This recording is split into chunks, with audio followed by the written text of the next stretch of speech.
You'll need 14 to 16 French gauge nasogastric tubing, water-soluble lubricant jelly, catheter-tip syringe, a suction drainage system, and hypoallergenic tape. Also ready, a glass of water with a drinking straw, and within easy reach of the patient, a towel, tissues, and the emesis basin. Our patient is placed in high Fowler's position with shoulders well elevated. We gauge the length of tube to be inserted by measuring from the tip of the nose to the earlobe to the xiphoid process. Mark the length of tube to be inserted with a bit of tape.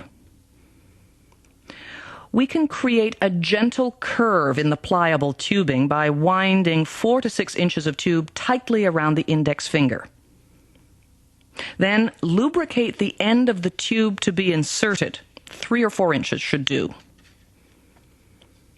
Have the patient extend his neck back against the pillow and begin the insertion with that slight curve pointing down.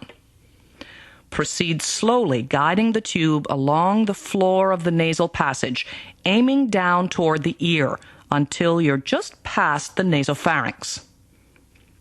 At this stage, explain to the patient that he'll have to swallow to help the process along. With the end of the tube now just above the oropharynx, have the patient flex his head forward, take a small sip, and swallow. You'll advance the tube by an inch or two with each swallow. The patient may cough or gag if the tubing has accidentally entered the larynx.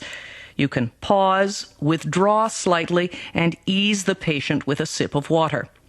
Be careful, there is a risk of aspiration. Advance to the measured mark and anchor the tube to the cheek while you make sure the tube is properly positioned. Your patient should be able to speak. Oh, sorry. That's fine. Thank you. You'll attach the distal end of the tube to the syringe. Aspirate gently to obtain gastric contents. You'll observe these are usually cloudy and greenish, but they could also be off-white, tan, bloody, or brown. Once you've verified the tube's placement, secure it with tape to the patient's nose. Clamp the end or connect it to a drainage bag or suction machine and fasten the end to the patient's gown.